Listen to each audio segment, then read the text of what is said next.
Hey guys, welcome back to the channel. This is the story about Naruto. What if Naruto become a kami half-god part 4? Hope you'll enjoy this video. So before we start, please do support for more awesome content and also hit the subscribe button and share this video with your friends. And also support the creator of this fanfic. I have created many playlists, check it out in the channel. So let's start the video. They appeared in a weapon shop, and Naruto looked around nervously as he saw a girl about his age with buns in her hair, and she said, "Hi, welcome to the Wolf Claw weapon shop. How can I help you?" Kakashi started to say something when a voice said, "Ah, Kakashi, how nice to see you, and this is Naruto." Naruto cringed and looked at the man, and the man said, "Relax kid, this is a ninja supply store, not those civilian outfitters that you've been to before. Also, since I am a private owner, I have the right to sell or refuse anyone I want, and you Naruto are always allowed here. You couldn't when you were younger since you needed that piece of metal there on your head. Since I have so many dangerous things in my shop, I made it where civilians couldn't come here. Unfortunately, that prevented you from coming here earlier. Sorry about that." Naruto looked confused and looked at Kakashi, and Kakashi said, "This is Dustin, he's the owner, and his daughter Tenten." Dustin also knew my sensei Minato Namikaze, and he was smart enough to know the difference between a sword and sheath. Tenten is, as well. Naruto scowled and Tenten said, "You're both talking about Kyuubi, right? People are idiots about that." Naruto blinked and Tenten said, "Hi, I'm Tenten. I saw you in the academy, but we were in different classes. I graduated last year." Naruto said, "You're magic girl?" Dustin asked the magic girl. Looking confused. Tenten was blushing and said, "It's sort of a joke. Everyone called me magic girl because of all the weapons I carry and also the fact I can make them appear like magic. The power of seals." Naruto said, "Oh, you're not like I heard you were." Tenten said, "And I bet you're not like some of the stories I heard about you. You didn't really knock the Hokage out by changing into a nude woman and steal the forbidden scroll, did you?" Naruto looked embarrassed and sad. "Actually, that is true. Mizuki, one of my sensei at the academy, told me there was a special test that someone who wanted to be a ninja could take, and if you passed the test you would become a ninja. He said it was for people who had trouble with ninjutsu, like that Rock Lee kid in your class who passed even though he couldn't use chakra." Kakashi said, "Really? I didn't know that he actually said that." Naruto scowled and said, "Because nobody actually asked me what happened.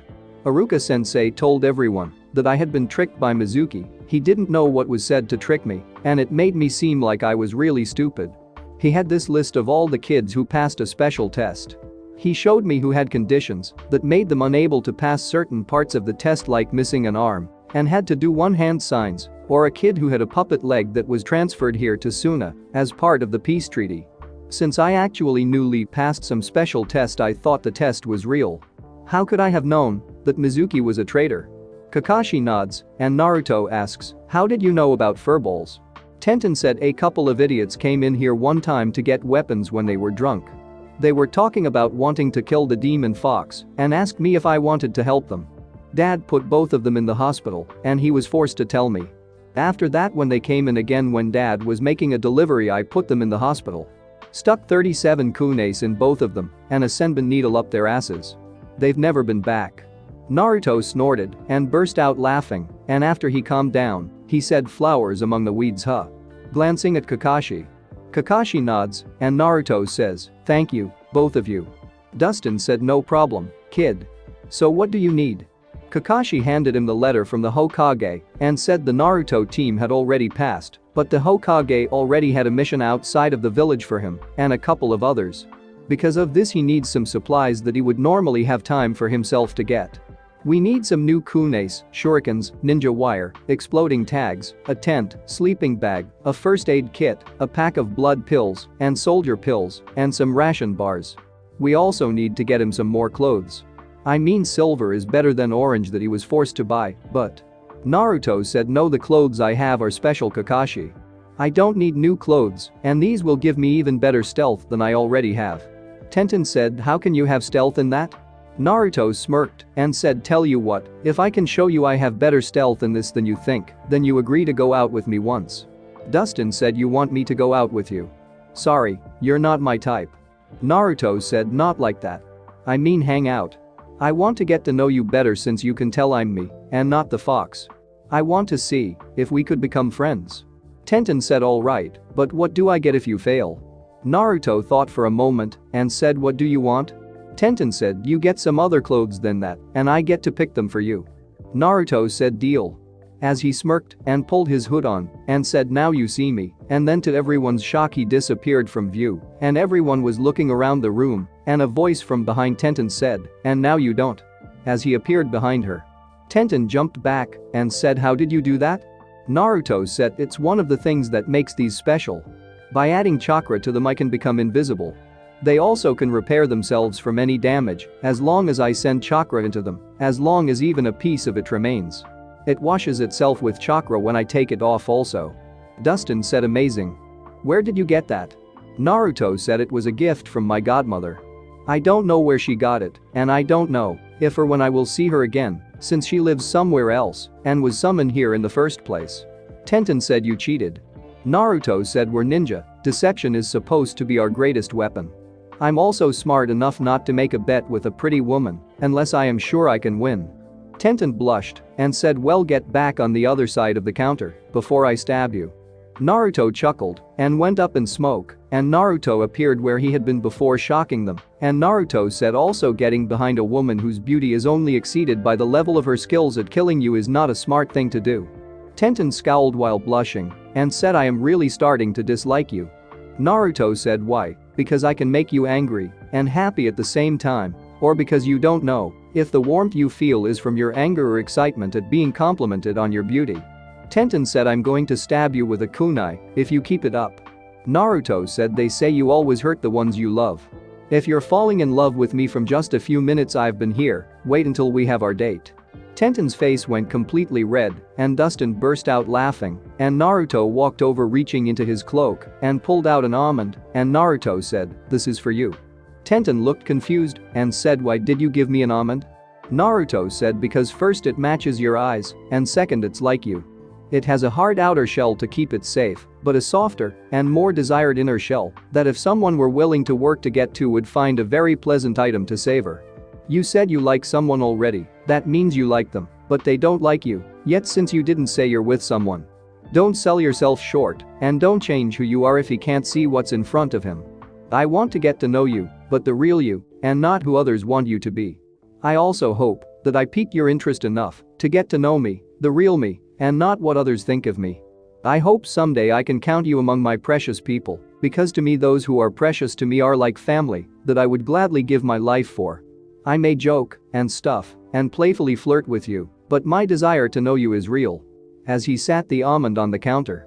Tenten smiled as her cheeks lightly blushed and said alright, you piqued my interest to get to know you better, and you're right, the guy I like doesn't like me yet. Thanks for the laugh though, and it's nice to hear someone say I look nice instead of a tomboy, even if it wasn't real. Naruto said I never said it wasn't real, you are a beauty, both inside and out. You're like a birthday present in a nice package, while I'm excited by your looks I can't wait to get to know what's on the inside of the package. Tenten smiled and said thank you. As she looked away, but also slipped the almond in her pocket and tried to hide the fact she did, but everyone saw it. Naruto said no problem, so let's get these supplies. I still have another stop to get ready for tomorrow, since I don't know when I can return. Kakashi said right, let's get you ready. As the group began to get the things Naruto needed. After Kakashi and Naruto left, Dustin said so, what do you think of your new friend? Tenten said he's different. I'm looking forward to meeting him again, to get to know him. Dustin nodded, and his lip twisted into a smirk, and said my daughters are growing up so fast, first puberty, now dating, next you will be getting married and have children. As he covered his eyes and made a crying sound, while Tenten looked embarrassed and said Dad it's not like that. Causing Dustin to laugh and show he was teasing. Kakashi and Naruto then went to the Shadame house, and after Naruto was shown how to enter the library by using his blood to get past the seal, Kakashi sealed 60 scrolls with jutsu in water, earth, and Mokuton. Kakashi also wrote out 3 wind jutsu and said your father was a wind element, so you might be, as well. Before closing the library and showing the blood seal reset itself. After that Kakashi took Naruto back to his house and Akajibunshin met them with another scroll and Kakashi said food doesn't spoil in storage scrolls. He then put a seal on both Naruto arms by his shoulders and sealed all his supplies in the one on his right shoulder, while his family jutsu on the left. Naruto smiled as he went to sleep that night. The next morning when Naruto walked into the Hokage office, he saw Ino, the Sandame, and some woman wearing a trench coat and fishnet. Sandame said, "Glad you could make it. I'm glad Kakashi told you to be on time. Now I am sure you are all wondering why you are here. As you may or may not know, the Chunin exams are going to be held here in 6 months. Because of this, I have received a request to get some supplies ready ahead of time, since we have several villages that use poisons, as well as medical needs. To that end I have requested Anko, our village's poison expert, and Ino here, one of our plant experts, to go on a mission to gather plants used for medicines and cures that are not native to our area and bring them here so we can have them on hand for the upcoming exams. I have also decided to have Naruto here tag alone because of his condition. He is immune to any poison he comes into contact with, and because of this has picked up an interest in both plants and poisons, so I thought this trip would be very educational for him. Also, with his ability to use Kage Bunshin like he does, it will make it easier for the team to gather the plants we need." Anko snorted and said, "All right, you got the official story out of the way, but what's really going on?" The Sandame looked at Naruto, who sighed and nodded, and the Sandame said Ino already knows the truth and corrected Naruto. Naruto said, "Yeah, she knows Dad never actually sealed the furball in me," causing Anko to turn and look at him in shock. Sandame said, "It's true. Something nobody, but myself, knew until recently is that Minato Namikaze, the Yondaime, was in fact the grandson of Hashirama Senju and possessed the Mokuton bloodline. If you're familiar with our village's history, then you know that means he had the power to suppress and send Kyuubi back from where it came. Naruto also possesses that bloodline. I was instructed in the letter Minato left me to act like Naruto had the Kyuubi in him, since Minato placed a Genjutsu seal on him to give him the whiskers so that our enemies would not attack us while we were weak. I did not know when the truth would be revealed, so I had to wait until the event that would trigger the seal to end happened. It has happened, and Naruto learned of his family and his bloodline. Now, because the people of our village disregarded Minato's last request, and because of Naruto fearing what will happen when his other bloodline becomes public knowledge, he has requested that he be allowed to track down Tsunade and show her the proof that he is her cousin and ask her to come back to Konoha and take over as the clan head of the Senju clan. Outside of this office, only one other person is aware of this. Also, Naruto has informed me that Root tried to recruit Ino twice. Ino, is this true?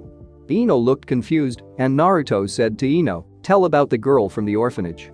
Ino nods and tells everyone what happened, and Sandame and Anko scowl. Sandame said, "I have already planned to confront him about that, as well as possibly being involved in the Uchiha massacre. That is another reason why I want both Naruto and Ino out of this village." Besides Kakashi, Anko is the only one here who has had personal interaction with Tsunade and knows how to find her, since I don't know when I will be able to get a hold of Jiraiya. I can't send Kakashi without explaining the truth, and at this time that is not an option. Anko smiled and said, "So what do you want me to do with the Gakus?" Naruto scowled, and Sandame said, "I don't know how long it will take to find her or where to even start. What I want you to do is head to the closest village you think she might visit and start looking for her. I want you to work on Ino's stamina and chakra reserves and Naruto chakra control. Naruto has some family jutsu that he will work on, so I want you to teach Ino about interrogation and both of them about poisons. You have free reign to teach them anything else you feel they should know, and I want you to let them train at least 3 hours a day. You only have $3,000 for this mission, so you will have to use it sparingly and live off the land as well if the mission takes too long." While Anko is the leader of this mission and team, Naruto has control of what happens when you meet Tsunade, since it is a clan matter. Does everyone understand? Anko said, "Yes, sir." Ino nods, and Naruto said, "Yeah, Jiji, but can you please keep a lid about all this for me?" Sandame nods, and Anko says, "All right, are you Gaki ready to leave?" Naruto said, "I am." Ino said, "I am. Dad came by and brought me a scroll. He said that I had an important mission for the good of the village." The Sandame said, "Then you may leave when ready." Anko said, "Meet me at the front gate in 15 minutes and don't be late." As she left in a swirl of leaves, both Naruto and Ino looked at each other and took off running. Time skip. It was 1 month after leaving Konoha. During that time, Ino had been drilled by Anko in getting her physical fitness up to standards by Anko using snakes and weapons to get her ass moving. This was a major victory because the first day's travel, when Ino had to stop and rest 7 times in 4 hours, pissed Anko off since the first town they were heading to was only 3 hours away normally. Anko also burst the Naruto bubble of him, thinking he was hot stuff with his coat and painting the Hokage monument. Turns out the first thing that caught Orochimaru's attention about Anko when she graduated the academy at a young age wasn't the fact she was talented, but a sensor type. Flashback. Naruto slid across the ground on his back, becoming visible, and he looked at Anko shocked, and Anko said, "While your cloak hides you from sight, anyone who can detect chakra can tell where you are in an instant. Also, your smell isn't masked either. In the village you had thousands of people masking your presence, making it easy for you to hide, but most ninja battles happen away from towns. I admit you do have good stealth skills, but don't use that cloak, as you end up beating all, or you're going to end up dead. Use it to aid your already impressive skills. Learn to mask your scent, sound, and chakra, and you will be a stealth expert. Right now I give you high genin on that." End flashback. After that, Anko taught both Naruto and Ino tree walking, water walking, combining them with leaf balancing, and she also taught them meditation and suppressing their chakra. In the month, Naruto control skyrocketed to mid-chunin level, and instead of feeling like Naruto had cage level reserves, he was sending out low jounin level. The truth about Kimichi came out, and Anko, when she was teaching both about poisons, used Naruto as a test subject, making him immune to the poisons she demonstrated how to make and cure. Naruto during the month learned 7 jutsu from his family scrolls. 2 earth, 2 water, 2 mokuton, and 1 wind jutsu. Anko had told him when she saw how he was going to try and have his Kagebunshin learn everything that he would get nothing actually done, so had him focus on 1 offensive and 1 defensive jutsu for each of his elements, so that way he had something to counter with and attack with. Also, going slow gave him a chance to actually master the jutsu instead of simply knowing it. She also taught him how to work on his elemental affinities for earth, wind, and water, since she learned those from her sensei, though he has yet to master these. For earth and water she bought 10 buckets and had him fill each with mud, and he would either have to pull the water out of the mud using chakra or pull the dirt out of the mud with chakra. He had to learn to separate them. As for wind, he had to cut a leaf with his chakra, and while he only could barely cut them at least. Ino, however, was not taught any jutsu.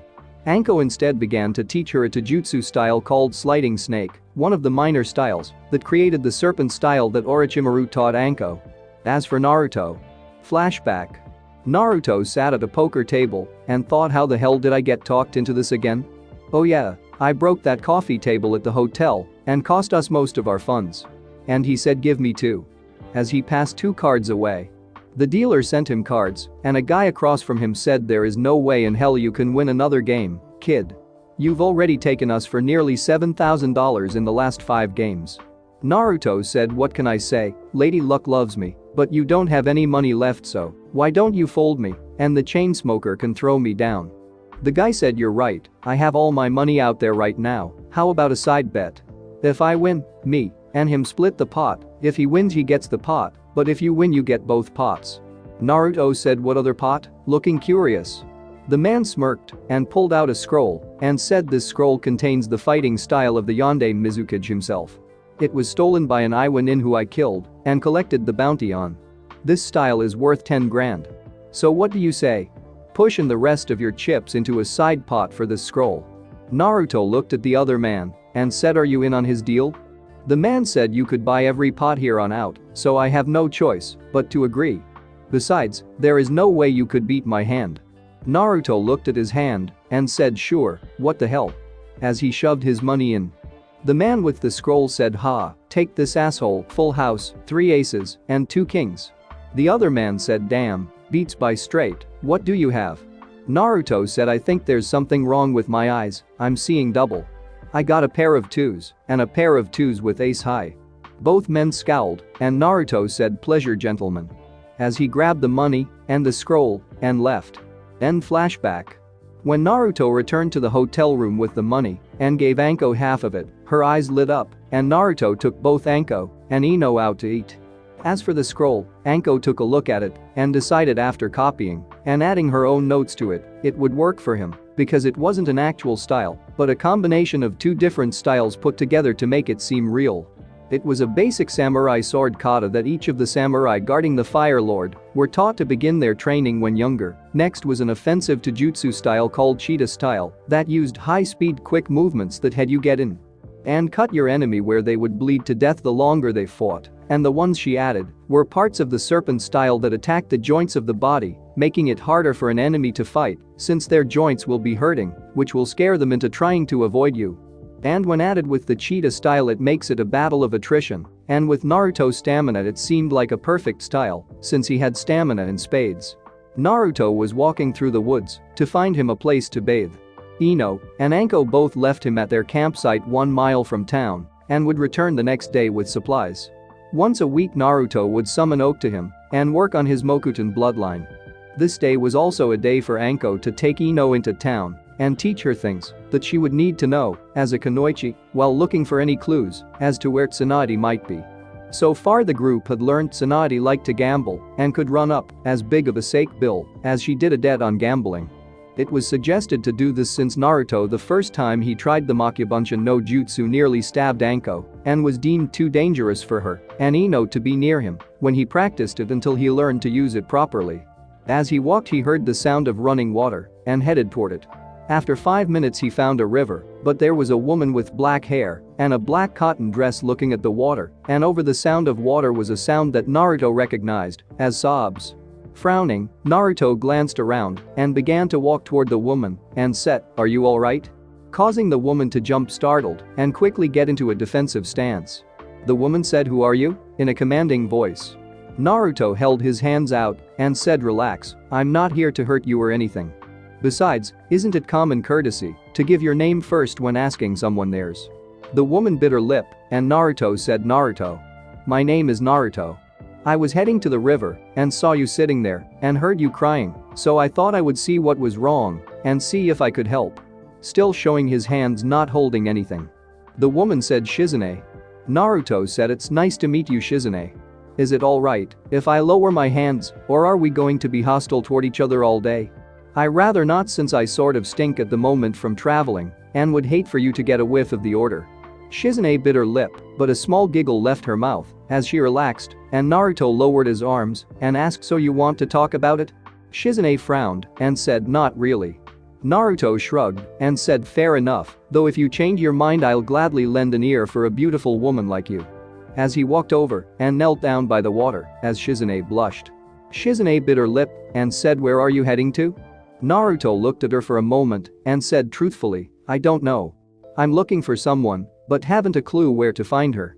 Been searching a month for her, and all I've found are dead leads." As he used a rag to wash his face. Shizune asked, "Who is it?" Naruto said, "The only person who could save my life." Causing Shizune to take a new look at Naruto trying to figure out what was wrong. She said, "What's wrong with you?" "I mean I can't tell anything by looking at you that could be wrong." Naruto laughed and said, "Sorry, not like that. No, with my bloodline I don't have to worry about ever getting sick. No, I'm sort of in a nightmare that my father placed me in. He did something that caused the people of my village to hate my guts. When they find out about my bloodlines they are going to make my life hell and turn me into a slave and breeding stock. The only chance I have is to find this woman I'm looking for." Shizune frowned and said, "What village are you from?" "I don't see a Hayate." Naruto said, "Oh, I got it sealed in a scroll because the woman the leader of our village sent me out under the disguise of another mission, and there are those in power who would most likely try to find me, so I hide it so as not to draw too much attention to me." As he had taken off his shirt and cloak and was washing his arms and chest. Shizune said, "You still haven't told me what village you're from." Naruto said, "I know it's not that I don't want to tell you. It's just that I don't want to see you get hurt, and I also don't want you to think bad about my village either. While I hate the villagers there are those who see me as me, and I care for them. I would die for them." Shizune said, "Fair enough, why are you telling me so much about you? You don't seem like a very good ninja." Naruto said, "Well, I've never been what you call normal. I trust my instincts since they have saved my life over the years, and they are telling me to trust you. By talking to you and showing you that you're not the only one with a problem, I'm hoping it gives you something to help make whatever's bothering you more bearable. A woman shouldn't cry unless it's tears of happiness." Shizune smiled and said, "Thank you, so you have a bloodline?" Naruto said, "Too." as he sat down and began to wash his feet and legs after rolling up his pant legs. Shizune said, "Really? How is that possible?" Naruto said, "My father had one and my mother had one. Somehow it worked out where I got both." As his smile slowly faded away, Shizune saw this and asked, "What's wrong?" Naruto said, "Since I found out the truth about my parents and my bloodlines, I've been thinking about the future and why my parents did what they did. My parents had a lot of enemies. So many that, if people found out they had a child, I would have had a lot more people trying to kill me. I've been thinking of what my own children will someday face: kidnappings, assassinations, being turned into weapons for those in power. I don't want that life for my children, but I don't want to let my family line die with me. I'm the last with either bloodline, and they are both so powerful they could change the world. Never having to fear being sick, never having to worry about being poisoned or catching some kind of disease, never having to worry about going hungry, and yet those same abilities are going to become the destruction of my family. My village will want to keep them safely in our village, while other villages would go to war in order to claim them or destroy them. I've tried coming up with ways to stop this from happening. I've thought about sleeping with every woman I could, and with my gifts they would become pregnant after one time. And yet I also don't want to do that because I want my children to be loved and cared for. I know I won't be able to be in their lives because if I am, they will be hunted down and either captured or killed." Shizune bit her lip, and Naruto said, "Kami's greatest gift is also the greatest curse. She gave us the gift of choice, but then we are also responsible for the consequences of our action. How can I bring a life into this world and force the child to live without a father, the same curse that I had to face with both my parents passing away the day I was born? Even if I find this woman I'm looking for, I will never be able to have a family in my own village. I could turn around and walk away from my village right now, but if I did, then I would be spitting on everything my ancestors stood for since they founded my village, and most of the leaders of my village were members of my family. How can I turn my back on my precious people and leave them?" Shizune sat down on the log she was sitting on before and said, "I know how you feel, my master." She was engaged to my uncle. He was the only family I had, and when he was killed, my master took me like a daughter and took me away from our village. I was 9 years old when I graduated from the academy, and I became a chunin when I was 13. 2 months later he died, and I left everything he had to me with my master. I'm 31 years old now, and I have been with her all these years and everything that comes with it, and every day I see her fall deeper and deeper into depression. She hasn't been sober an entire day in 15 years, and I've been beside her through all that. Today she called me an old maid who's too ugly to even get a man to look at and will never know the joys of being a woman. She said the only reason I follow her is because men are always trying to get with her, and that I'm hoping that one of them will be so desperate to feel sorry for me. I've given up so much for her, and she said those things to me. I know she's drunk and shouldn't really listen to her war," as she was silenced by Naruto, who placed his hand on her left cheek and lifted the tear away. Naruto said, "Please don't cry, Shizune, and don't listen to that woman. I understand your master feeling pain over losing her fiancé, and I understand your feelings for being with her all these years, but I've also had to deal with people on a daily basis that deal with the loss of those close to them, and I've also seen an innocent being hurt by others, and your master's wrong, Shizune. You are a beautiful woman, you could have any man you want, but you're scared of what would happen to your master if you were to leave her. That's why you're still with her. Do you know why people die and why we age?" Shizune asked in a whisper. "Why?" as she looked at Naruto's eyes that were showing kindness to her. Naruto said, "Because age is a way to measure time. We are given life and experience it here for a short time where we gain wisdom and understanding. When those who are close to us die, they go and wait on the other side for you. It may seem to us like a long time, but it is only a short window we are alive here. The pain of loss we feel here is so when we are with our loved ones for eternity we appreciate them and never just accept them. The pain of loss causes us to hold on to them even more, and we will never let them go, no matter how long it is, so we can enjoy eternity together. Your uncle was a good man, I bet. He's waiting for you on the other side, he's waiting to hear your stories about your life, and he's waiting to hear his fiancé when you meet him again. Do you really want to tell him about what you have experiences so far and make him feel guilty for all the years of pain and suffering you both feel? Or do you want to be able to look him in the eye and tell him about all the years of joy you have and to show him the crow's feet around your eyes that show years of happiness? You have that chance, Shizune, and you have the choice. I would gladly trade places with you so that I could have the choice to choose my own life. Shizune asked, "But why can't you?" Naruto said, "Do you know what a Jinchuriki is?"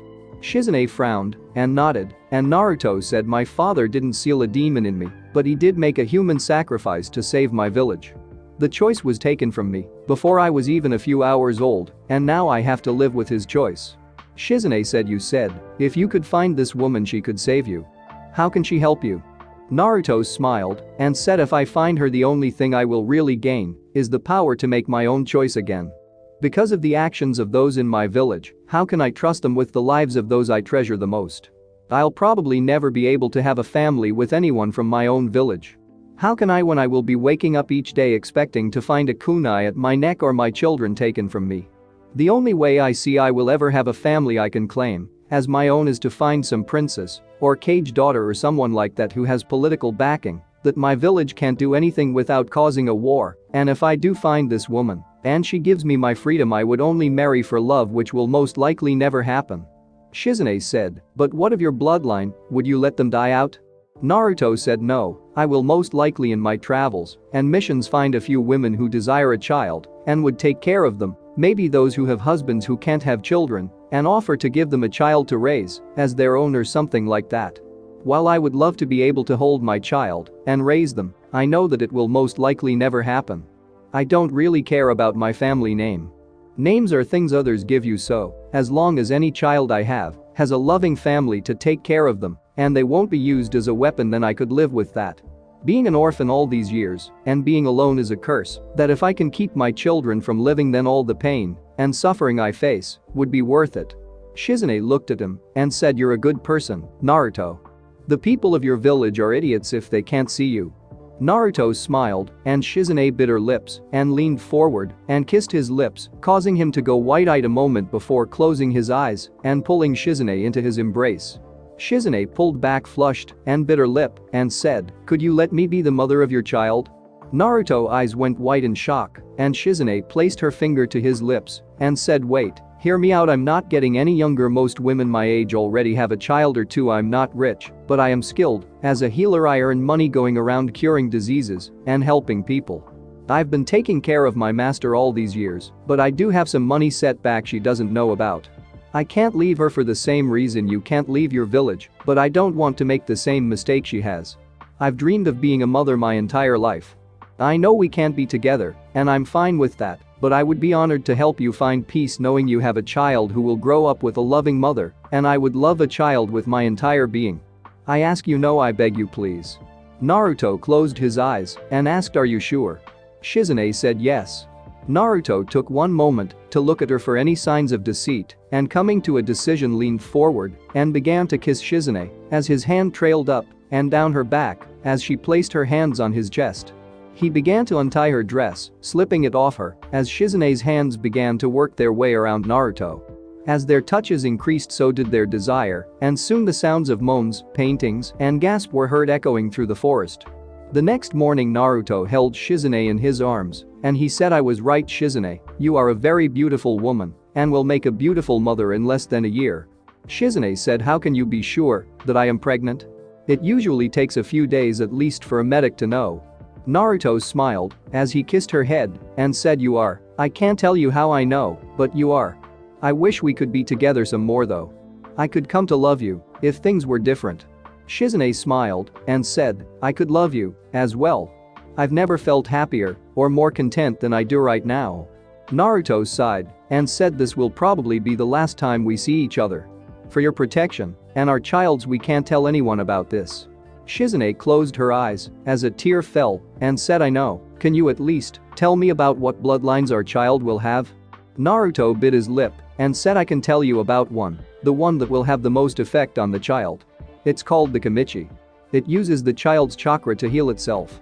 Any poison the child comes in contact with will only make him or her sick for a little while, and then the child will forever be immune to it as long as they have enough chakra in their body to fight it. It can regenerate lost limbs, organs, bones, and flesh. Any disease they come in contact with might give them a little sneeze or a light fever, if even that, as their body becomes immune to it. It all depends on how much chakra the child has in their body, and since it uses chakra, their reserves will increase quickly. I know you're a medic nin since you told me, so if you decide to have our child become a ninja I would suggest pounding chakra control into their head from day one. Other than that I leave the decision to you." Shizune nods and kisses him on the lips and says if we do meet and you want to meet our child I will let you. Naruto let a tear fall and said I know, but I also know what my family's enemies will do, and I won't put our child into that danger. Shizune stood up and said I should be going now. My master has probably passed out somewhere and I need to get her up and go for the day. Naruto got up and he hugged her and said, if we see each other again, act like you don't know me. That way if I'm with someone I don't trust they won't think anything of it. Shizune nods and kisses his lips one more time and shushined away as the words goodbye hit his ears. After she was gone he fell to his knees and began to cry. When Naruto got back to camp, after he took a bath in the river he found a blonde-haired woman with a huge breast passed out on his sleeping bag and he blinked and thought what the hell? How many women are in these woods? And he said hey, lady, wake up. Naruto frowned as the woman did not stir and he said oi, lady, you need to get up, you're in my bed. The woman began to stir and she said shut the hell up. Naruto got a tick and said listen here lady, I don't mind that you used my sleeping bag, but you shouldn't be rude about it. The woman sat up and looked at Naruto with bloodshot eyes and she said who the hell do you think you're talking to? Naruto said I don't know and don't care about the lady. The woman got up and said I'll tell you who the hell I am Tsunade Senju.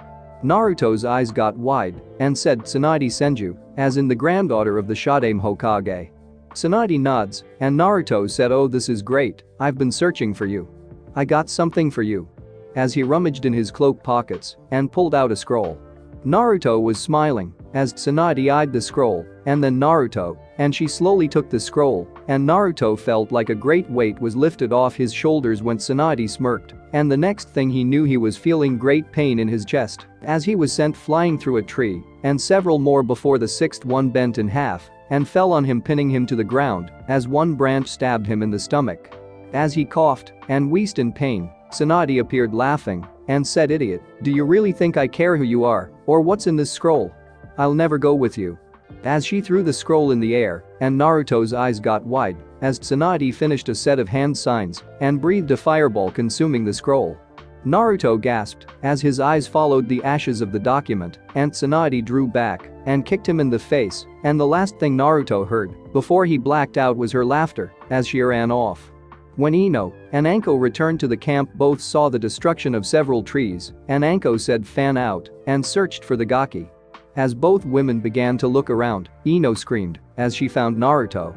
When Anko got where Ino was she saw Naruto pinned to the ground and a pool of blood around him as he looked pale, and she looked at the tree a moment before biting her thumb and flashing through hand signs and, as she slammed her hands on the ground said Kuchiyas no Jutsu. As a 30 feet long snake appeared that was 3 feet wide and Anko said Slither, I need you to lift this log of the Gaki here without hurting the kid if you can. He's still alive but needs serious help. The snake quickly dug into the ground and came out on the other side of the log before wrapping its head around another tree and lifting the log off Naruto as Anko broke the branch that was sticking in him and pulled him out. Once he was safely out the snake went up in smoke. Anko quickly removed the branch and shoved a soldier pill and a blood pill in Naruto's mouth and began to use a medical jutsu to help him. Ino stood back watching with tears in her eyes and her hand over her mouth. After 20 minutes Anko wiped the sweat off her forehead and said, that's all I can do. Hopefully his bloodline is as good as he claimed. All we can do now is wait. You watch him, I'm going to look around for clues to see if I can find out who did this. Ino moved and placed Naruto's head in her lap and she thought why can't I do anything? I won't be helpless again. I'm going to learn some medical jutsu so I can help out next time. It was the next day when Naruto awoke and found himself near the fire with Ino laying next to him and Anko said I see you're awake. Naruto's eyes glossed over and nodded and Anko asked can you tell me about what happened? Naruto frowned and said the missions are over. Anko frowned and said just because you got hurt you're stopping the mission. Why? I mean you're already healed. Naruto shook his head and said Tsunade was the one who did this to me. Earning a gasp from Ino who awoke hearing his voice and Anko eyes going wide. Anko asked are you sure? Naruto said big-breasted blonde who reeks of sake and can punch me in the chest once and send me through all those trees. Yeah, she even said her name was Tsunade Senju. She said she didn't care who I was or what was in the scroll I gave her, she was never going with me as she burnt the scroll and kicked me in the face and left me for dead laughing. Ino asked what was in the scroll as her face showed how shocked she was. Naruto closed his eyes and said, my freedom, I now have no proof of who my family is or was. I can't even prove that my real name is Naruto Uzumaki Namikaze now. As far as I know, those were the only copies of those documents left. As he sat up slowly wincing as his stomach was tender and slowly began to pack up camp. Ino said, so what now? Anko bit her lip and said, the missions are over. If Tsunade isn't going to return with us, then we have no option but to return. Ino looked down and Anko said, I can't believe Shizune would let Tsunade do that. Naruto froze and asked Shizune. Anko said, yeah, Tsunade apprentice. She's been with her since her uncle died. I met her back when I was apprenticing under Orochimaru and your dad was apprenticing under Jiraiya. Naruto closed his eyes and thought, Grandma Kami, you're a bitch. Naruto said, I see Shizune wasn't with her. Tsunade was alone here in the camp when I returned from taking a bath. Maybe if this is how Tsunade treats people, Shizune got smart and left her ass. Anko said, doubtful, do you think you can travel, kid? Naruto said, yeah, but let's take it slow. I need time to think before we get back. Anko nodded and Ino placed her hand on his shoulder and said, if you want to talk about it, I'm here for you. Naruto said, thanks Ino. As he looked away. It took a week to return to Konoha. As they got back to the village, Kotetsu looked at them and said, hey, how was your mission? Naruto said, not good. Anko said, anything exciting happened here while we were gone? Trying to change the subject. Kotetsu said, well, right now Kaharu and Hamaru are running the village, causing all three to go wide-eyed. Naruto said, why, what happened to the old man? Kotetsu said, he's in the hospital. Apparently he found out Danzo was a traitor to Konoha and confronted him about it. He killed Danzo, but he's been injured and been in the hospital ever since. Naruto frowned and Anko said, well, come on, let's go report it. When they got into the Hokage tower, Naruto frowned as he saw people taking glances at him and they made it to the Hokage office. After waiting 10 minutes they were let in and Hamaru said, welcome back Anko, Ino, Naruto. How was your mission? Anko said, I'm afraid that's classified as Elder Sama. I know you're currently in charge, but for security reasons I need to know if you are aware of exactly what our mission was before I can tell you. If not, I will have to give my report to Sandaime-sama. Naruto asked, how is he? Catching the attention of everyone. Kaharu said, he's alive and stable. He asked that you be brought before him when you return. As for the nature of your mission, he informed us that yours was an actual security mission to protect Ino and Naruto due to the fact both of them were able to present evidence of Danzo treason actions. He said there was more to it, but was classified. Anko, thinking quickly, said the actual protection for the most part was finished. As instructed, I trained both, so they wouldn't be far behind their peers, and I feel they may actually be ahead of their peers. I was able to teach him several jutsu, as well as increase his chakra control, which, if we weren't in the village, you would notice his natural release is only low jounin level compared to Sanin or Cage level it was before. He was able to discover during our trip an incomplete Taijutsu Kenjutsu style that with a little help from me was able to finish it and is working on getting his body able to perform it. As for Ino, I increased her stamina, chakra reserves, and control, and I taught her one of the simpler styles that make up a part of my style. I also taught her some information gathering skills to better prepare her for her future as the next generation Ino Shikacho group. I also was able to teach both about poisons and antidotes, so at least when I'm not here we have some minor knowledge to help the village. Kaharu said, excellent. You've done a fine job, Anko. Naruto and Anko both blinked and said at the same time, all right, who are you and what have you done with the elders? Hamaru said, well, as hard as it might be to believe, but for the last 10 years, Danzo has had Kaharu and myself under his control through the use of several forbidden jutsu and other things that are classified. As such, we were little more than puppets to him.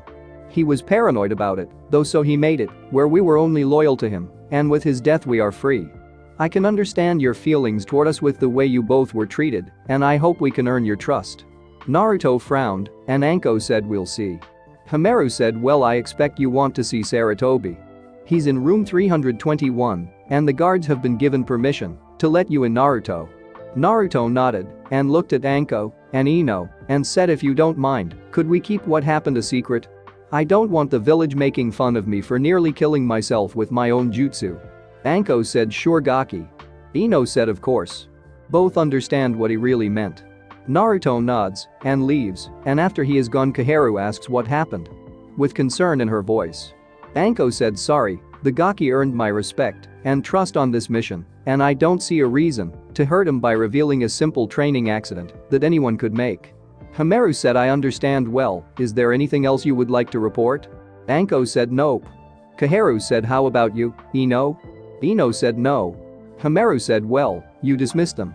When Naruto made it to the hospital room of the Sandame and let in, he saw the Sandame sitting on the bed reading Icha Icha Paradise, and Naruto said, "Well, you must not be dying any faster than normal if you're still trying to get a heart on." Sandame looked sheepish as he quickly hid the book and said, "So how was the mission?" Naruto scowled and said it failed. Sarutobi said, "You weren't able to find her then?" Naruto walked over to the window and said, "Oh, I found her, and I hope she rots in hell." Sarutobi frowned and said, "What happened?" Naruto frowned and told him what happened, and Sarutobi was silent for a moment and said, "So you never told her who you were?" "If I knew Tsunade, she probably thought you were a debt collector and you were handing her the marks she had from her debt." Naruto scowled and said, "I thought of that, as did Ino and Anko on the way back, but after what she did to Shizune-chan, I doubt it." Sarutobi blinked and said, "But you said Shizune wasn't there." Naruto said, "I know, I ran into Shizune the day before and we spent time with each other after I found her crying in the woods. What she's done to me could be explained. The things she's done to Shizune are even worse, and out of respect for her, I won't tell you." Sarutobi frowned and thought, "How far have you fallen, Tsunade?" Naruto unsealed one of the scrolls from his shoulder and said, "Jiji, since I don't have proof any longer, and because after what has happened I wish to release myself from the Senju clan. I think this is why Dad never told anyone about his bloodline. Tsunade is the last Senju. The woman who is my cousin is dead to me." As he handed the scroll to the Sandame. The Sandame looked at the scroll and said, "You think you don't deserve these since you're not related to Tsunade, right? I don't see that. This is your family scroll. I see a scroll your father entrusted to me to give to you when you were ready. I also gave you permission to use your father's name. I have the marriage and birth certificate for your parents and you."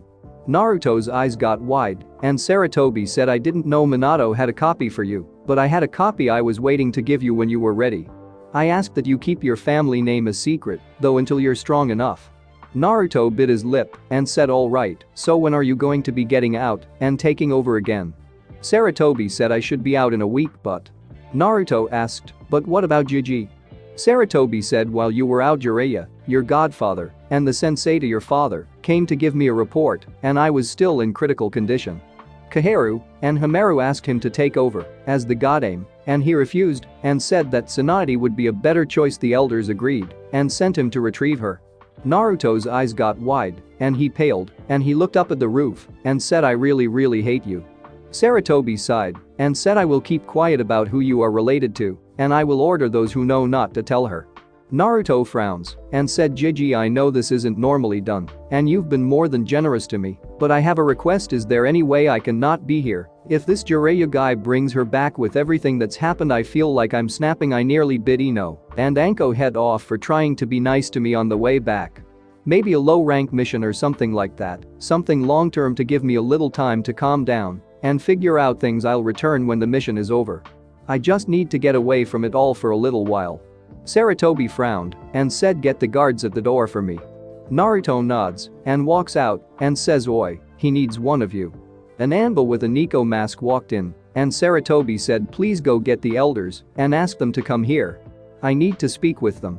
Nico nods and shushens away, and Naruto said, "That reminds me, what's with the old fossils? Were they really under Danzo's control?" Sarutobi said, "Since the Uchiha massacre they were, but don't worry about them. I knew when you returned, if it was while I was in here they would need a cover story, so I gave them one saying it was for yours and Ino protection. I also had a seal placed on both of them that I can activate at a moment's notice and kill them both since I don't trust them, but while I am weakened, we need to make it appear the village is still strong. I also have an Anbu I trust watching them behind a Genjutsu that can kill them also if they try anything." Naruto nodded, and there was a knock on the door, and Kaharu and Hamaru walked in, and Hamaru said, "You need us, Sarutobi." Sarutobi said, "Yes, I need you to give Naruto another mission here, long term, but have it when he returns before the Chunin exams. Something low level, though, since he will be going alone." Kaharu said, "Alone? Surely you don't expect us to send a child out alone, do you?" Sarutobi said, "Yes, Naruto, if you want this then I need to tell them the truth about your father." Naruto frowned and said, "As long as you don't mention that or those." Sarutobi nods and looks at Kaharu and Homura and says, "What I am about to tell you is classified. It's the real truth of what happened the night the Kyuubi attacked Konoha." Hamaru asked, "What do you mean the real truth?" Sarutobi said the Kyuubi was never sealed away. It was sent back to where it came from. Minato Namikaze, Naruto's father, placed a Genjutsu seal on Naruto on top of an advanced storage seal that held a Kagebunshin of his wife, Naruto mother. They knew the entire time she would die from childbirth. The Genjutsu seal was what gave Naruto the whiskers he once had. Naruto would show them the seal, "And your face." Naruto snorts and raises his shirt before he removes the bandages from his face, causing both elders to go wide-eyed. Sarutobi said, "Now this info cannot come out yet. If it does then we could have trouble with Iwa, who would try to get revenge. It has to remain a secret until the Chunin exams, at which time Naruto will take his real name and I will have the truth revealed. Between now and then Naruto is working on mastering his family jutsu that are in a scroll left to him by his parents. That is one of the reasons he is trying to stay outside of Konoha for now, to train without anyone spying on him before he is ready." Hamaru closed her eyes and said, "Forgive us and our village for all the pain and suffering we have caused you, Naruto-san. We will find a long-term mission of low enough rank that you should be able to do if you are ready to kill if need be." Naruto frowned and looked at the Sandame, who frowned as well, and Sarutobi said he had already claimed she was his mother when he was 7 and let him into her home. "The exact details of what happened in that house are only known to me and Naruto. All I will say is the woman is dead." Kaharu said, "I see, Hamaru, what about the bridge builder escorting you to Wave?" Hamaru said, "It's a C rank and you would have to guard the client back to his home and guard him while he builds a bridge from Wave to Fire Country. The client says that he's only expecting maybe some bandits or thieves who would try to rob him on his way back home or try to steal from the supplies they are using to work on the bridge. It should take you about 3 months." Naruto said, "That will work. I can leave within 2 hours if that will work." Kaharu looked at Sarutobi, who said, "Very well. Meet your client in the Hokage office in 2 hours, Naruto." Naruto nodded, and after he was gone Kaharu and Hamaru both looked at Sandame angrily, who said, "Don't give me that look. I know what I am doing. Right now Konoha is on the verge of losing something more powerful and desired than even the Kyuubi or all the bloodlines in the world put together. The people need a hero. They believe in them and follow them. Naruto is a hero, but the years of abuse and betrayal that Naruto has endured has him closer to being a flight risk than the Uchiha. If that happens then the future of our village is dark because no one else in the village has the desire to protect and do what's right more than him. Now when Tsunade gets here I want you to bring her to me, in chains if you must, but bring her to me." As he released a little Kai. Kaharu, who was stuttering seeing the look of anger in Sarutobi's eyes, said, "Of course Sarutobi. Let's go Hamaru, maybe she's already back and we need to get the client ready." As they quickly left. Sarutobi smiled and said, "You're getting better, Naruto. I just barely managed to catch it, but I've been in this room enough over the last few days to know there is only one chair in here." The second chair was covered in smoke and Naruto was seen standing there and he looked sheepish and said, "Sorry about that, Gigi, but after what happened I'm scared I don't know who I can trust." Sarutobi said, "It's alright. I understand this time, and the fact you even thought of doing it shows you are becoming wiser." Naruto smiled and said, "Well, I better go. I just wanted to also ask you not to tell anyone about my relation to Tsunade, not even her." Sarutobi said, "I understood, and I was not going to tell her. In my eyes, that is a clan matter, and she can deal with it as you see fit." Naruto looked at him and said, "So that is why that law was created. Let the clans settle their own problems, and you don't have to do the paperwork." Sarutobi smirked and Naruto went up in smoke. Naruto was leaving his apartment when he got the memories from his clone and he smiled slightly before heading down the stairs. He stopped at Ino's apartment and knocked. A few moments later Ino opened the door and Naruto said, I came to tell you I'll be gone for the next month or two. Ino frowned and said, but we just got back. Naruto said, I know, but I don't want to be here when she gets here. Ino blinked and looked confused and asked who wait, she's coming here why? As Naruto gave her a look. Naruto said while Gigi was in the hospital the old fossils had Jiraiya go and search for her to become the Godame Hokage. I asked him to let me leave to calm down and he's letting me take a C-rank mission solo. I came by to tell you to keep training and when I get back I will give you a special treat. You will get any one request from me to fulfill as long as you don't ask me to give you a child and it's something I can fulfill, but I will have sex if you want. Ino thought for a moment and said anything. Naruto nodded and held up his hand which was closed and said anything. As he smirked. Ino said, you know my apartment is so very lonely I want to, as she stopped as a chain fell from Naruto's hand and a key was on it. Ino's eyes got wide and Naruto said, your request is filled, here's the key to my apartment. Ino asked how.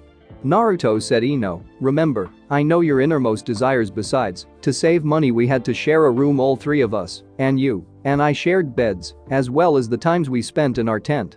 I knew you would want to continue that. Ino took the key and Naruto said, but you still have to keep your apartment and make it appear as if we are the landlord and tenant. Ino sighed and said, yes, master. Naruto kissed her on the lips sensually and after they broke apart he asked, could you take care of my plants also while I'm gone? I left half of the ones to make poisons and medicines that Anko showed us so they can grow for use later. Luckily Anko had us find 10 of each. Ino snorted and said, jerk, you were going to ask me that all along, didn't you? Naruto said, perhaps, but I do like being close to you also. Ino blushed and said, so when do you leave? Naruto said, in less than 2 hours. I need to finish getting ready. Ino said, please be careful. You're not a god. Naruto froze for a moment and said, I know. As he kissed her one more time and left. When Naruto got to the Hokage tower he saw several Anbu standing there and one said, who are you and why are you here?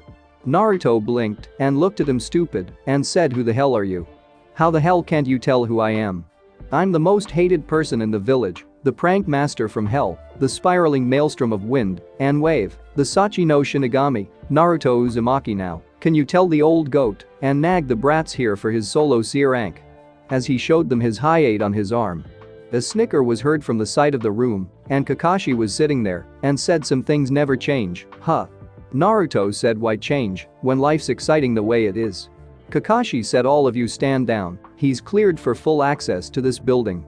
At this everyone seemed to relax and start to break up and Kakashi said, sorry about that. With what happened with the Sandaime, the Fire Lord sent a couple of guards to protect the tower and its secrets. To keep others from knowing these are just a small police force and not ninja, the elders had them given special Anbu uniforms to make them seem stronger than they are. Anyone without a jounin walking in will be stopped. So, what's this I hear about a solo C-rank? Naruto said, I need to get out of town for a little while and the old man gave me permission for a small guard mission. As for why, ask him. I got to meet the client in about 5 minutes.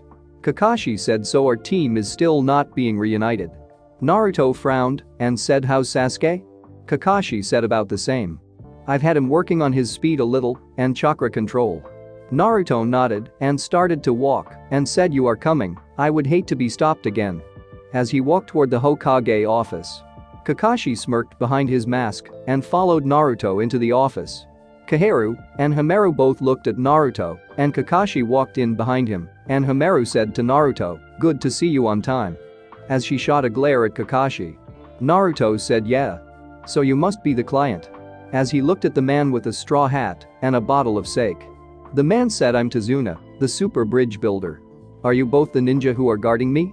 Naruto started to say something when Kakashi said, actually I was going to tell the honorable elders that I've already spoken with the Sandaime and the rest of Team 7 are at the gates waiting for us. Naruto was shocked and Kakashi said, remember what I said when your team passed. Naruto said, you pray you never find out what wrinkles on a woman when she gets older. Causing Kaheru to glare at Kakashi, who played a moment from the kai she was releasing. Kakashi smirked and said, I'll have to pay you back once we begin team training for that. I said those who don't follow the rules are trash, but those who abandon their comrades are worse than trash, and you need your comrades. After all, we are family. Naruto scowled thinking about Tsunade and said well blood may be thicker than water, but private parts are better than porn. All four will get you killed though. Kakashi smiled and said good, then bring the client to the main gates while I get my supplies ready, elders. As he shooshined away. Naruto said hey, I have a question, since my sensei in the bingo book says, if I kill him and bring back his head, can I get the bounty, causing everyone to sweat drop? Kaharu said only if he became a missing nin Naruto. Naruto said damn, well come on, let's get the hell out of town before the drunk, bleach blonde, big-breasted bitch gets here. As he thought damn it Gigi at least he cares. When Naruto walked up to the gates with Tazuna he saw Sasuke and Sakura standing there and he said yo, sorry I'm late, I had to grab the drunk here before he could get another bottle of sake. Kakashi appeared in a puff of smoke and said really, I got lost on the road of life. Sakura screamed you're both liars. As she pointed at them. Naruto sighed and Kakashi said alright Team 7, while we have been split up a while it's good to see I have a team again. This is Tazuna, our client. He's a bridge builder from the land of Wave and we are to escort him back to his home and then protect him until he finishes his bridge. Tazuna, this is Sasuke, Sakura, and you already met Naruto. Sakura said it's nice to meet you, sir. Naruto crossed his arms and Sasuke smirked and said HN. Tazuna said are these brats all that's going to protect me? Naruto said sir, we're not just some mere brats, Sasuke here is a member of an elite clan who've been trained since birth to fight, a single member of his clan can kill off nearly 100 ninja by himself. Sakura here is a member of the most elite tracking unit in Konoha who can find her target no matter where he hides and no matter what he does she doesn't quit until she gets her man. Our sensei here is the Sharingan Kakashi, the copycat ninja. He's seen enough battles that, as soon as an enemy moves a single muscle he already knows what the enemies are going to do and can either copy them or stop them in their tracks, and then you have me, the Sachi no Shinigami. My family has so much blood on our hands people look at me as if I'm not even human. We're more than strong enough to stop any bandits or thugs that we may encounter. Tazuna said is that all true? As he looked at Kakashi. Kakashi said yes. And thought from a certain point of view. He never said Sasuke was the one strong enough to kill off 100 ninja, Itachi was. Sakura is a fangirl who hounds her target until she gets him much to Sasuke annoyance, and Naruto family are all feared because of how deadly and powerful they are, and people don't see him as human, and Kushina was known as the Akashinigami. Tazuna said alright, I guess I can see you guarding me. Naruto smiled, and Sakura said I don't know if I should feel flattered or insulted for what you said to Naruto. Sasuke glared at him also, and Kakashi said well come on, let's go. It was about 20 minutes into the trip, and Sakura asked hey Naruto, where have you been exactly? I mean I know Sasuke-kun has been with Kakashi-sensei, and I was stuck with Asuma-sensei, Choji, and Shikamaru. Naruto said well you know how Sandaime was injured from killing Danzo. The reason he killed him was because he found out Danzo was a traitor to Konoha Ino, and I sort of found the proof that Danzo was the traitor, so we were both sent out of the village in order to protect us should Danzo or his men escape, and wanted revenge for getting them caught. That reminds me, what was the official statement on that? Kakashi said Danzo was officially charged with treason, murder, and attempting kidnapping of Konoha citizens and ninja. Naruto said I see, and that's it. Looking shocked. Kakashi said yes. As he read his book. Sakura said why do you seem shocked by Naruto? I mean it's what happened. Naruto glanced back at her and said to Sakura I'm going to give you the most important piece of advice anyone can give you. There are always three sides to every story. The official statement that gets told to the general population to put everyone's fears at ease, the unofficial statement as to what is told to the councils and high-ranking members of our ninja forces, and then there is the truth. Remember, I asked Kakashi what the official statement was. Sasuke said so there was more to it than what everyone was told. Naruto said perhaps. I don't know what was the unofficial statement, and I don't want to know, but I do know what the truth is on that, but I'm not allowed to say at least without asking permission first from the Sandaime. Kakashi smiled, and Sakura said so is the protection story an official statement? Naruto smirked and said yeep. Sakura frowned, and Kakashi said so Sakura, what did you learn from Asuma? Sakura said a little strategy, we spared some, and I was taught the tree walking exercise, but I did it right on my first try. Naruto asked how long can you do it before you run low on chakra Sakura? Sakura said, what do you mean? After I made it to the top I wasn't told to do it again. Looking confused.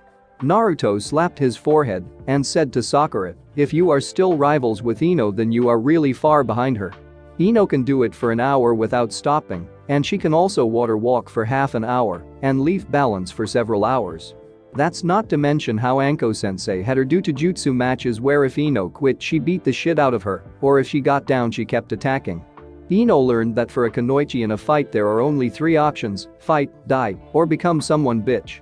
Sakura was shocked, and Sasuke said, what about you, Naruto? Naruto said, I can do tree climbing, water walking, and leaf balancing. She had me also work on my elemental affinities, a few jutsu to work with my affinities. She also taught me and Ino about poisons, medicines, and how to make them.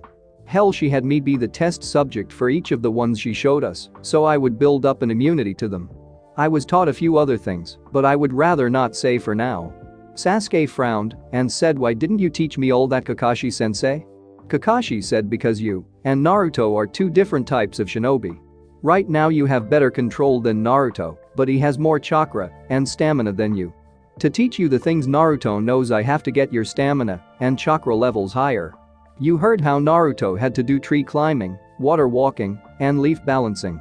He's also using the Kagebunshin no Jutsu to help him learn those, and like Naruto was telling Sakura, even when you learn it, you will never master the jutsu, as you have to constantly keep working on your control and reserves or you will never get stronger.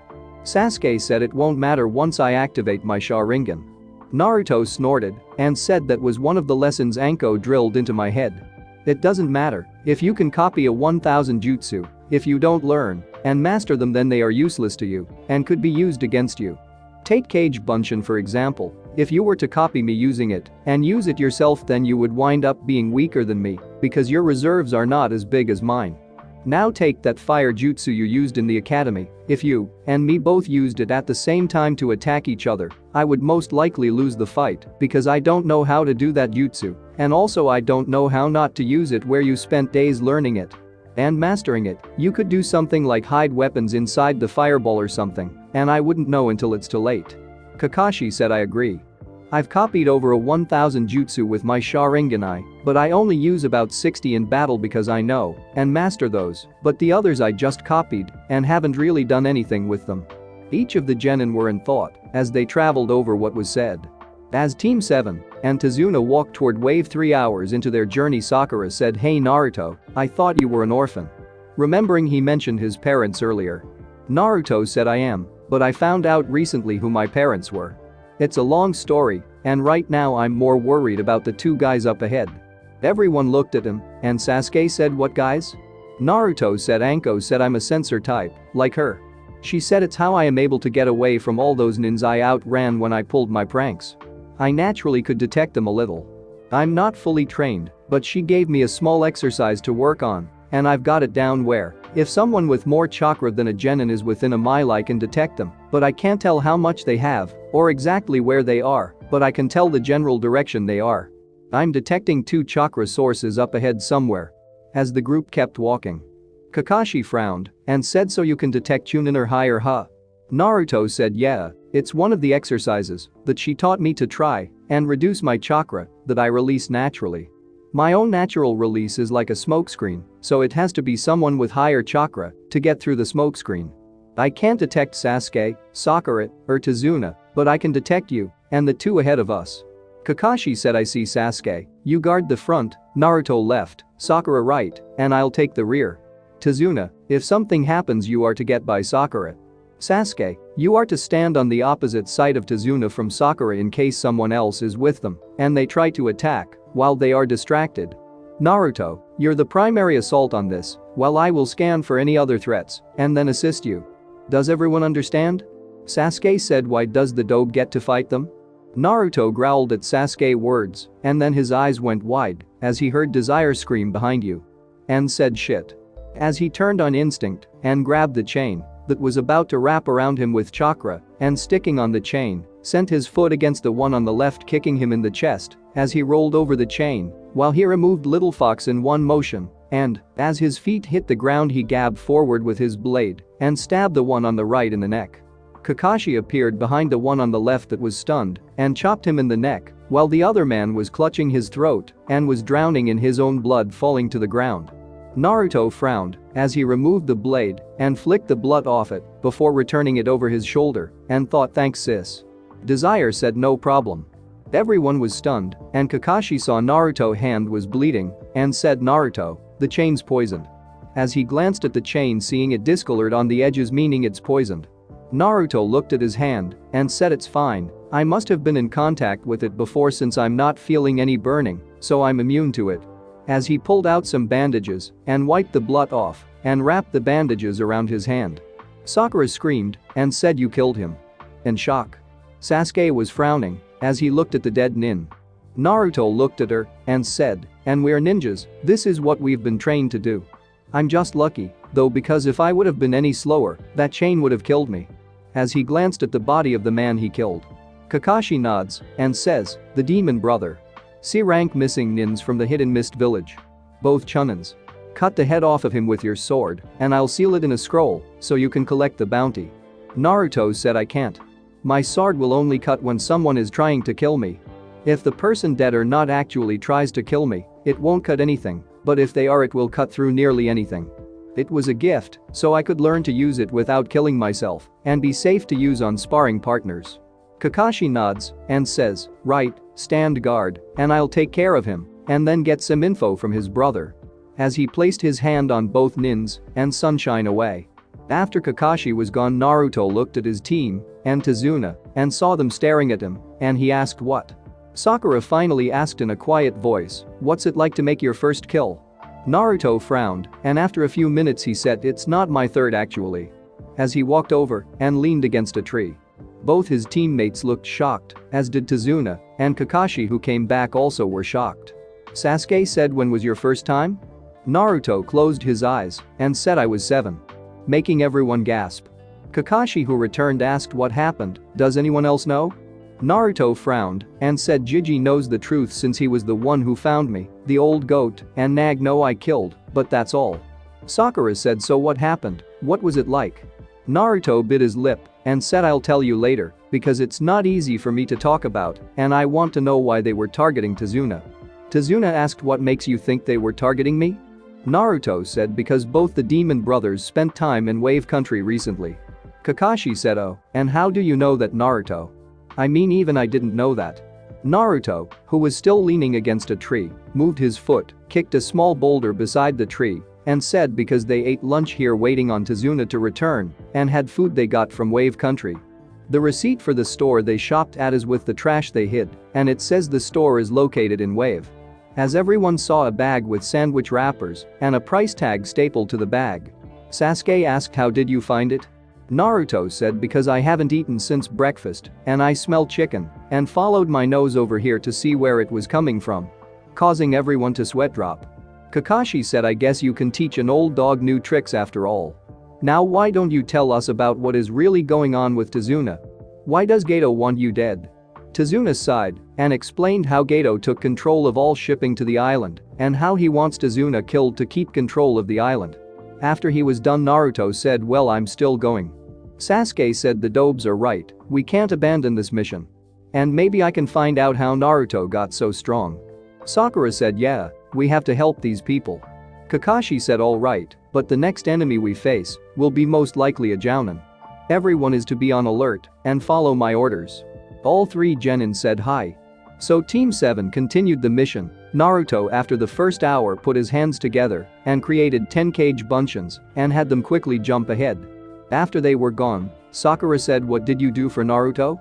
Naruto said, "I only have at most a mile range of detection. My Kagebunshin have at most a mile detection, but by having them go to the edge of my detection zone and circle around us, I can cover about 4 miles from us in every direction. Since our next enemy is most likely a Jounin, I should be able to detect them, and when the clone dispels, its memories will come to me, and I can give us more time to prepare, hopefully." Sasuke said, "Good plan, Dobe. You really are becoming more useful than I thought you would." Kakashi said, "Very good plan, Naruto. How did you come up with it?" Naruto rubbed his head and said, "Actually, Anko did. One of her favorite games was Predator and Prey. I would create 200 cage bunshin and we would scatter. We couldn't go more than 5 miles from our camp, and I didn't know how she was doing it at first until I found her using earth clones to take out my cage buncheon. Once I learned to detect her chakra release, I was able to last longer. Sakura said, "You keep talking about chakra release, what exactly is it?" Kakashi said, "Everyone naturally releases a small amount of chakra into the air. It's like 1% of your actual reserves. The bigger your reserves, the bigger the release. To sensor types like Naruto, it's like a flare going off, and what's wrong with Naruto?" Seeing Naruto eyes gloss over. Naruto frowned and said, "There's a girl dressed in a hunter nin mask. I can't put my finger on it, but the girl eyed my cage buncheon for a moment before destroying it with a senbon needle. My other clones detect her, and she seems to be going around my search grid and is on more alert than she was. I didn't think of using cage buncheon as a two-way messenger before. My clones made 2 cage buncheon and sent one to tail the girl from a distance, while the other dispelled to relay the info." Kakashi frowned and said senbon needed a strange weapon for a hunter nin. Naruto said, "Yeah, but that's not what's bothering me." Sakura asked, "Well, what is bothering you?" Naruto said, "Hunter nins take the heads, that's why Kakashi-sensei asked me to cut off the demon brother's head, right?" Kakashi nods, and Naruto says she doesn't have any kunes or shurikens, just senbons, and she doesn't have a sword either.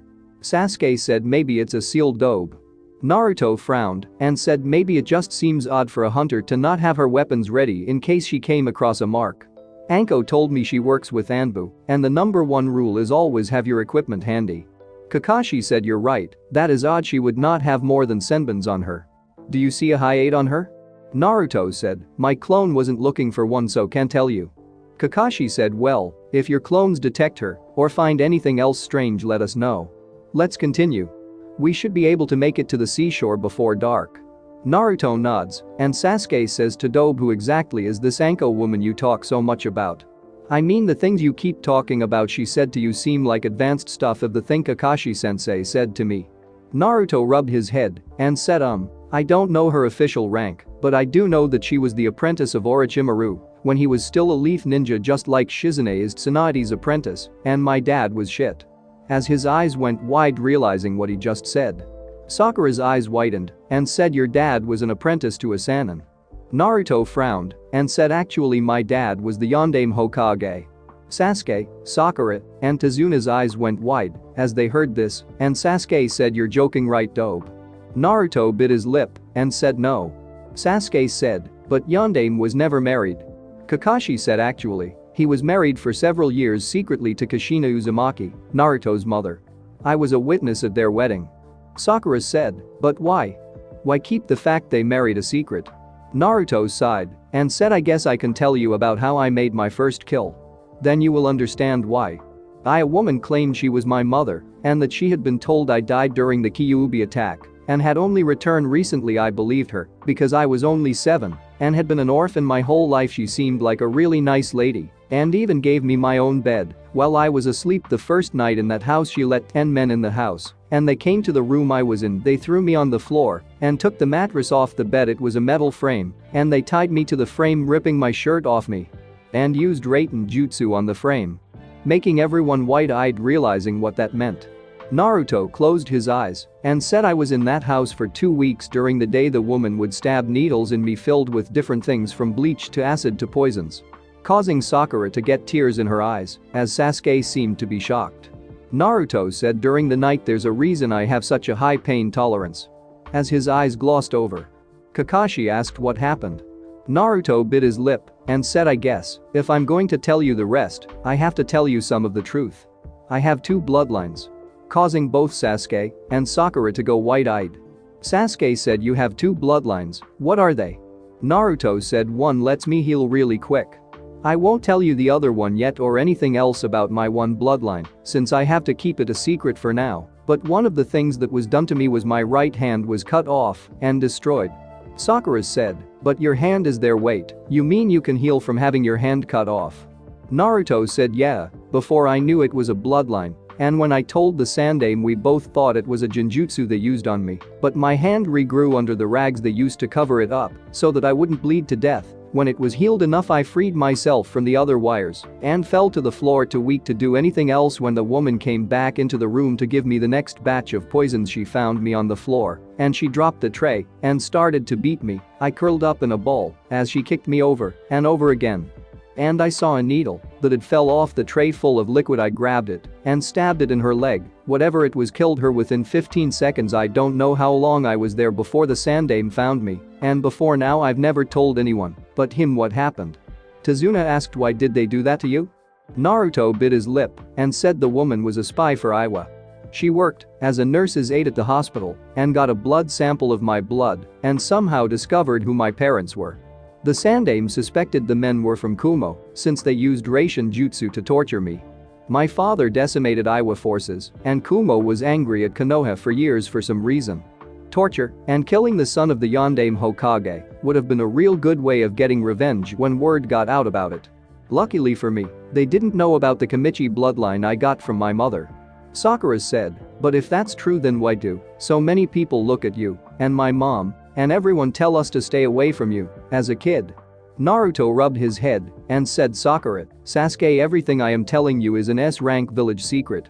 If anyone else speaks about it besides the Hokage or myself, they will be killed for it. Several have been killed for it, or at least part of it. Do you both understand the risk of knowing what I am about to tell you is, and are you willing to keep it a secret? Sasuke said yes. Sakura nods, and Naruto looks at Tazuna and says, you keep your mouth shut about it, and I'll kill Gato personally. Tazuna blinked and said, deal.